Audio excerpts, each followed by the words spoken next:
नमस्कार,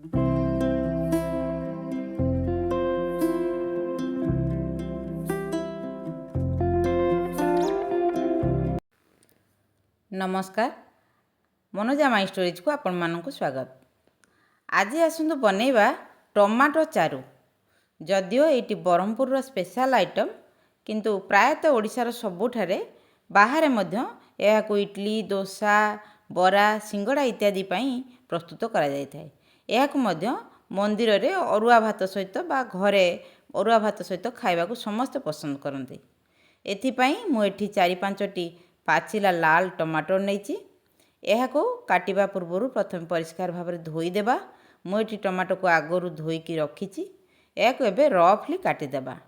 टमाटो को आमर ग्राइंडिंग करिवार अछि, तेणु याकू रफली काटिले किसी असुविधा नहीं। टमाटो चारू बनैबा पई सबु बेले पाचिला लाल टमाटो नेबाकू चेष्टा करिवे। टमाटो को काटी सारिबा परे मैं याकू गोटे ग्राइंडर जार नहीं ग्राइंडिंग कर दउची। देखंतु टमाटो आमर पूरा स्मूथ पेस्ट ही बाहरी गला।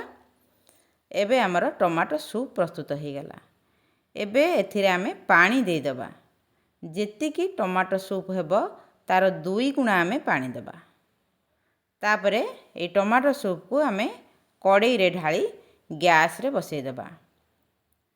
टमाटो फुटिबा भितरे चलंतु आमे आ गोटे काम करनेबा। मु एठी अल्प किछि तेंतुली नेइची, कारण मु जो टमाटर व्यवहार करुच्ची सेटा हाइब्रिड टमाटर। एथिरे बेसी खट्टा अंश न थाए, किंतु चारू टिके खट्टा हवा दरकार। एथिरे खट्टा अंश आनिबा पई मु अल्प किछि तेंतुली को बतुरे देइची। ए तेंतुली को बतुरे की ताकू भलो भाबरे चकर देबा। तापर ताकू छाणी की तेंतुली रो रस बाहर करनेबा। देखंतु मु एठी तेंतुली रो रस बाहर कर देली, प्राय गोटे गिना रस हैला। एबे चलंतु देखिबा हमर टमाटो केते जोर पर्यंत सिझिला। टमाटो सूप हमर फुटी आसिलानी। एथिरे आमे एबे तेंतुली रस दे देबा। तेंतुली रस आ टमाटो मिसी गला परे किछि समय ताकू फुटिबा को छाड़ देबा।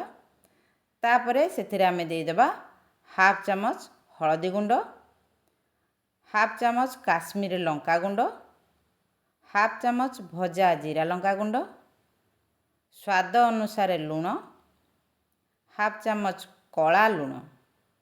तापरे याकू भलो भाबरे गोळेई 5 मिनिट पई छाड़ देबा फुटिबा को। 5 मिनिट परे सेथिरे आमे दे देबा 2 बड़ चम्मच चीनी। चीनी चारूर खट्टा मिठा को बालांस करथाए। आपण निज स्वाद अनुसार चीनी नहीं पारंती। तापरे ए समस्त जिनिस को भलो भाबरे गोळेई देबा। आउ किछि समय ताकू फुटिबा को छाड़ देबा। आमे 1 कप टमाटो सूप आ 2 कप पानी मिसाई थिले, समुदाय 3 कप होइतला। ए 3 कप सूप जेमिति कि 2 कप पर्यंत रहइबो, सेही पर्यंत आमे फुटेइबा। तापरे एटी को आमे छुंको करिबा। टमाटो चारू को छुंको करिबा पई मु एठी गैस रे पैन बसई गरम कर देइची। एबे सेथिरे देई देबा सोरिष तेल। चारू रे सोरिष तेलर स्वाद बहुत भल लागे। तेल गरम हो गेले सेथिरे 4-5टी सुखिला लंका पकाई देबा। तापरे सेथिरे हाफ चम्मच जीरा आ हाफ चम्मच सोरिष को पकाई देबा। जीरा सोरिष फुटी आसिले सेथिरे भूसंग पत्र पकाई देबा। भूसंग पत्र परिमाण टिके अधिक हेले भल लागे। एबे ई समस्त जिनिस को भल भाबर टिके भाजी नेबा। तापरे सेथिरे देई देबा 1 चम्मच अदा रसुण पेस्ट। अदा रसुण पेस्ट रो कंचा स्मेल जिबा पर्यंत आमे एटी को भाजीबा। भूसंग पत्र सहित अदा रसुण पेस्ट रो स्मेल बहुत बढ़िया लागे। एबे सेथिरे आमे देई देबा 1 पिंच हेंगु। चारू रे हेंगु नित्यांत आवश्यक, तेणु हेंगु एथिरे आमे पकाई देबा। तापरे ए समस्त जिनिस को आमे भलो भाबरे गोळेई देबा। तापरे सेथिरे आमे ढाळ देबा आगरु प्रस्तुत कर रखितबा टमाटो सूप। टमाटो सूप को छुंको सहित भलो भाबरे मिसी जिबा पई आमे ताकू किछि समय फुटिबा को छाड़िबा। किंतु आदौ बहलिया करबानी। याकू ए टमाटो सूप देखिबा को जेतिकी सुंदर, खाइबा को मध्य सेतिकी स्वादिया। आपण व्रत उपवास रे ए टमाटो चारू बनेबा को चाहुतिले बिना रसुण रे मध्य एटी को बनै परिबे। बहुत सुंदर बास्ना बाहरुचे एथिरु। ए टमाटो चारू समस्तंकर निश्चित भावरे प्रिय। एहाकू आपण इडली डोसा बरा सिंगड़ा इत्यादि सहित खाई परिबे। आउ मध्य अरुआ भात सहित ए टमाटो चारूर जोड़ी बहुत सुंदर। आशा करे ଆପଣମାନଙ୍କୁ ଭିଡ଼ିଓଟି ନିଶ୍ଚୟ ଭଲ ଲାଗିଥିବ। ଭିଡ଼ିଓଟି ଭଲ ଲାଗିଥିଲେ ଲାଇକ୍ ଆଣ୍ଡ ସେୟାର କରିବାକୁ ଭୁଲିବେନି।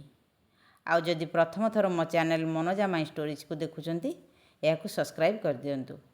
ଆପଣମାନଙ୍କର ମତାମତ ମୋତେ ଆଗକୁ ଯିବାକୁ ପ୍ରୋତ୍ସାହନ ଦେବ। ତେଣୁ ଆପଣମାନଙ୍କର ମତାମତ ମୋତେ କମେଣ୍ଟ ବକ୍ସରେ ନିଶ୍ଚୟ ଜଣାଇବେ। ଆଉ ଏକ ଭିଡ଼ିଓ ସହ ଆପଣମାନଙ୍କ ସହିତ ଦେଖାହେବ। ରହୁଛି, ନମସ୍କାର।